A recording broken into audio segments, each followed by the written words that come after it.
Là, n'a pas eu beaucoup de chance. Vous avez vu tout d'abord Gudimar qui tirait sur la barre. Chaque fois, la balle revenait et les défenseurs niçois n'en pouvaient mais ne pouvaient arriver à dégager. C'est la joie, bien sûr, dans le camp des rouges et blancs, la couleur du maillot monégasque.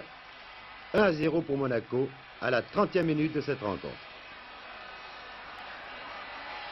Il y a 2 ans, Monaco, sur cette même pelouse, avait battu Nice par 4-1. 4 buts de Nice qui aujourd'hui ne joue pas car il est suspendu.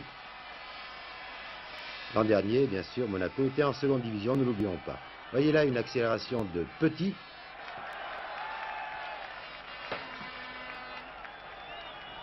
Nice qui a été un peu pris de court au début de cette rencontre. Toko, une tête au-dessus. Les Niçois qui ont encaissé 14 buts en 3 matchs, mais qui en ont marqué beaucoup. Souvenez-vous, le dernier match championnat à Nice, Lens avait perdu par 5-4. Nice est donc une équipe offensive qui a déjà réussi 59 buts, mais là, la tête de Toko est passée au-dessus. Ettori, le gardien de but monégasque, un très bon gardien de but, qui fait signe à ses arrières de monter.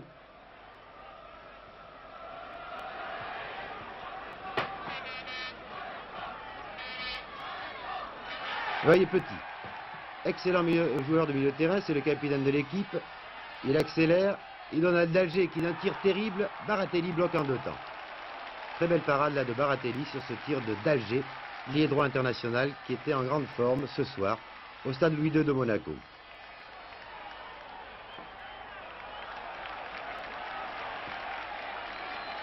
Dans la ligne d'attaque de Nice, il y a bien sûr Biekovic qui effectue là la remise en jeu à la touche. Castellani qui a remplacé Sanchez blessé. Et aussi Toko. Moisan. Un joueur dont on parle peu mais qui pourtant est excellent.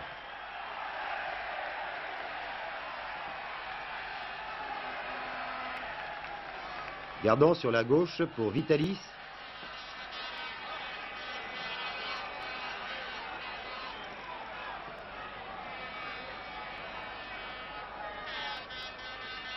Gudimar, le voici Gudimar, c'est le blond.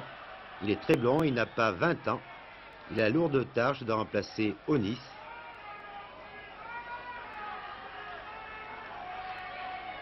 Katalinski qui prête souvent main forte à ses attaquants, c'est un libéraux assez offensif. Une transversale pour Castellani, Toko maintenant. Jouve. Les Niçois qui sont dangereux aux environs de la 32e minute. Mais toujours, il se heurte à un défenseur monégasque et là, tranquillement, l'arrière Correa donne à Ettori. Vitalis, un arrière très offensif pour Chaussin, mais interception de Huck. Un nouveau Huck à la balle. Vitalis, le capitaine Petit. Toko a failli avoir la balle et là, Biekovic qui se présentait tout seul. Belle sortie d'Ettori. Encore une occasion ratée pour les Niçois, alors que le public scande Ettori, Ettori, car le gardien de but monégasque, à plusieurs reprises, a effectué d'excellents arrêts. Un attaque de nouveau du côté de Monaco par Noguès, qui a les chaussettes rabattues sur ses chaussures, comme d'habitude, par Moisan. Je l'ai dit, le milieu de terrain de Monaco a dominé au cours de cette première mi-temps celui de Nice, qui pourtant est composé de Guillou et Jouve. Et là, Noguès avait tiré, mais Baratelli n'a pas concédé un corner car la balle était sortie avant. Nous sommes à la 34e minute de la rencontre. Voici Guillou, le capitaine niçois. Encore une interception des Monégasques qui sont plus vifs sur la balle, mais une nouvelle interception de Guillou, vous voyez. Sur la gauche, on lance Biekovic en position d'ailier gauche.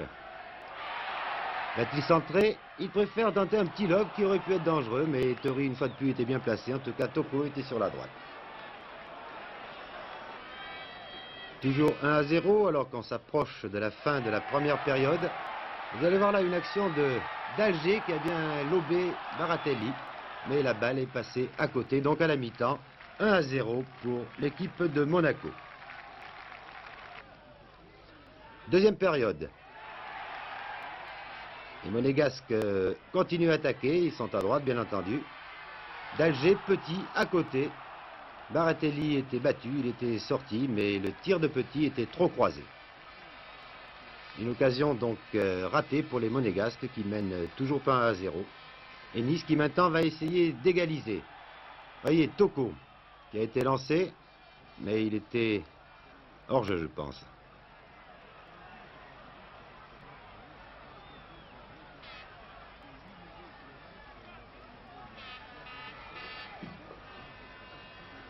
Monaco qui fait la loi au milieu du terrain, c'est un peu une surprise, mais Petit et surtout Petit et Moisan, ainsi que Chaussin, un jeune encore monégasque, sont des joueurs de valeur dont on parle moins, bien sûr, que de Huck, Guillou ou Jouve.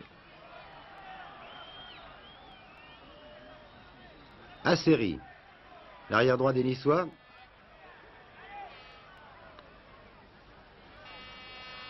Qui a vu Toko démarquer. Et voyez comment Toko, ah oui, lève le pied sur Ettori.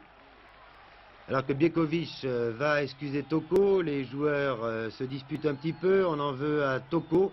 L'arbitre, tranquillement, vient se mêler à la discussion, plutôt il la regarde de loin, on parle beaucoup avec les mains, il faut dire, dans le midi, il n'y a pas eu de coups échangés, on a un peu bousculé Toko. Et vous voyez comment l'arbitre, qui ne semblait pas intervenir, va ensuite donner un avertissement à Toko. D'ailleurs, après cette action, Léon Rossi, 2 minutes après environ, va sortir Toko, il est remplacé par Boki. Voilà, l'arbitre qui appelle Toko maintenant. C'est un peu un avertissement à retardement. Il appelle Toko. Et il sort le carton jaune. Un avertissement pour les Niçois. Et pourtant, ce derby entre deux villes voisines comme Monaco et Nice n'a pas été très dur. Les joueurs dans l'ensemble ont été très corrects. Il y aura pourtant 3 avertissements de distribués. 2 pour les Niçois, 1 pour les Monégasques.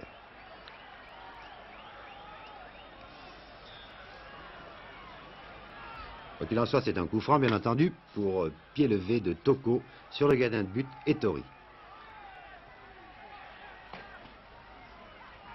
Noguès, qui s'infiltre, il est fauché par Asseri. Deuxième avertissement au Niçois, cette fois-ci l'arbitre sort son carton jaune tout de suite. 2 avertissements coup sur coup, c'est dur pour les Niçois. Mais là, je pense que l'avertissement a été mérité, car c'était vraiment de l'anti-jeu. Vous avez vu comment Gudimar, là, le blond, a obligé Baratelli à concéder un corner. Suivez bien ce corner qui va être tiré par d'Alger. En fait, ce sera ce qu'on a appelé un petit corner. Voilà. D'Alger. Un centre de d'Alger. Noguès est là, mais c'est Gudimar qui marque de la tête. Monaco mène par 2-0. Et oui, ce jeune avant-centre qui a remplacé Onis. Nous revoyons cette action, nous revoyons ce but sur le centre de d'Alger. Noguès était bien placé, mais Gudimar saute plus haut. 2-0, Baratelli est pris à contre-pied. Et c'est la joie chez les Monégasques et notamment les ramasseurs de balles qui entrent sur le terrain pour la manifester. Et le public avec ses drapeaux. Car Monaco, en cas de victoire, bien entendu, dépasserait les Niçois d'un point. C'est d'ailleurs le chassé-croisé sur la Coupe d'Azur. Vous voyez Guillou, qui est une transversale pour Asseri. Ettori est bien sorti alors que Asseri avait été bousculé par Gardon. L'arbitre n'a rien dit. Asseri qui n'est pas blessé en fait, il a reçu un coup, c'est dur certes, mais il continuera la partie jusqu'à la fin. Et les Niçois vont essayer maintenant de marquer un but.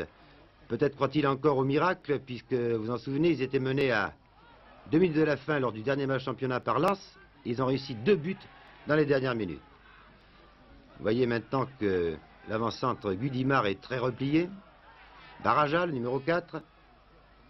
Longue balle en avant. Mais Ettori est toujours là, toujours bien placé. Et il va dégager sans mal. Gudimar, excellent technicien. Belle amortie sur cette balle lancée par le gardien de but. Sur l'aile droite pour Noguès. Gudimar est au centre. Que va faire Noguès? Malgré un angle de tir assez bouché, Baratelli était bien placé. Un tir terrible, mais à côté. Et Nice essaye de marquer son 60e but. Et oui, les Niçois en ont déjà réussi 59. Voici Moisan. Un petit exploit technique.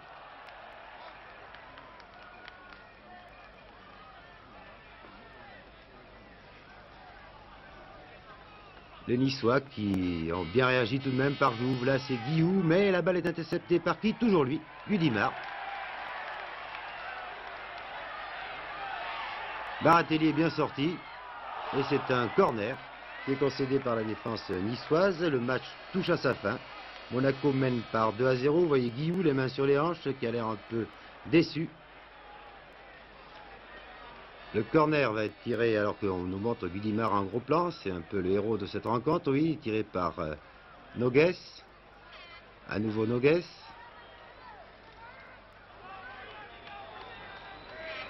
Et tranquillement, Baratelli peut dégager. Pour Huck. À série plutôt. L'arrière droit. Vous voyez qu'il est bien rétabli puisqu'il peut courir à nouveau. C'est une des dernières offensives niçoises qui sont menées 2-0, qui voudraient bien sauver l'honneur ici devant leurs supporters. Pourrait-on dire qu'il y avait bien 5000 Niçois. Mais les Niçois ne pourront pas marquer ce but. Et finalement, Monaco bat Nice par 2-0. Une victoire méritée. On enlève le prompteur. Je vous rappelle les résultats de la journée. Tout à l'heure, ils étaient partiels. Maintenant, ils sont définitifs. C'est un peu comme les soirées d'élection. Sochaux et Nîmes ont fait match nul 1 partout. Le but de Sochaux était marqué par Pantna sur penalty et celui de Nîmes par Domaski sur penalty. Bastia et Nantes 0-0 à Bastia. Laval a battu 3-2-1. Pour Laval, 2 buts de Camara pour 3, un but de Verstraat.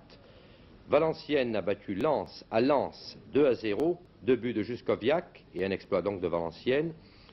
Bordeaux et Strasbourg, vous l'avez vu, Bordeaux a gagné 3-0. Enfin, Monaco a battu Nice sur le score de 2-0. Et maintenant, les échos de la semaine.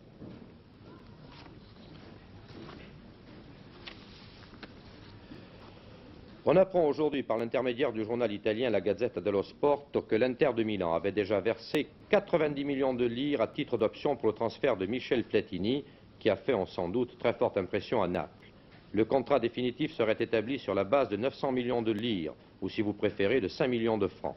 Tout ceci, bien entendu, est soumis à l'ouverture des frontières italiennes aux joueurs étrangers, mais les clubs transalpins espèrent bien obtenir gain de cause pour la prochaine saison. Michel Denisot, notre confrère de TF1, vient de publier « Allez la France ». Au travers des matchs et des anecdotes sur l'équipe de France, on suit la qualification de notre tricolore. Ce carnet de bord de la bande à Hidalgo, illustré par de nombreuses photos, se lit comme un ouvrage d'aventure au style percutant et alerte. À la fin de l'ouvrage, de nombreux confrères spécialistes du football expliquent leur version du renouveau de notre équipe nationale. Un livre qui sort fort à propos à 4 mois de la Coupe du Monde. Voilà, il me reste à vous donner maintenant les résultats complets de deuxième division et les matchs qui ont été reportés, ils sont fort nombreux.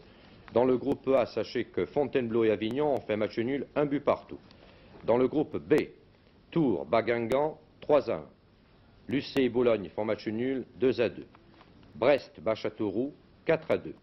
Rennes bat Quimper 2-0. Poissy est battu chez lui par Limoges 2-0. C'est la seule victoire à l'extérieur. Les matchs reportés sont les suivants. Toulouse-Auxerre, Alès-Angers, Arles-Melun dans le groupe A. Et dans le groupe B, Angoulême-Caen, Dunkerque, Paris FC, Guignon-Neulémine. Voilà, cette émission est à peu près terminée. Le temps de vous dire que nous nous retrouverons vendredi prochain et que je vous laisse en compagnie de Jean-Louis Burgat qui vous présente le journal. Merci de votre attention, bonsoir.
Mana mana. Mana mana. Männer.